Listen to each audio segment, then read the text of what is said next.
રચનાને માણી લેવાય, માપવાની કોશિશ ન કરે.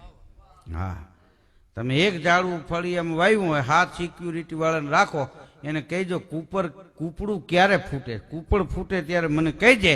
તો હાથ સિક્યુરિટી વાળા હોય તો તમને કહી ન શકે, કારણ કે આંખ મટકું મારીને કૂપડ ફૂટી જાય. આ ઈશ્વરનું સર્જન.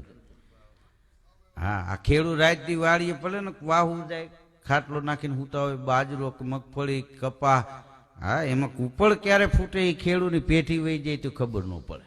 આ ઈશ્વરનું સર્જન. દીકરાને ઘેરે આપણે નાનકડો દીકરો હોય, આખો પરિવાર રમાડે, આવડું બાળક હોય ને રમાડતા રમાડતા એ બાળક 5.5 ફૂટનું થઈ જાય, પરિવારને ખબર ન પડે. કોઈએ કીધું પિન્ટુ દાદાના ખોળામાં બેઠો તો ટુઈંગ દઈને 1.5 ઇંચ વહીતો, બાઈએ ઠબો માર્યો વેઇટ વધી ગયો, એવું ન હોય. હા, આપણા ભેગા રે મોટા થઈ જાય, ખબર ન પડે. આ ઈશ્વરનું સર્જન છે. ઈશ્વર તારી અકળ ગતિ, પતંગિયાને પેટમાં બતી વગર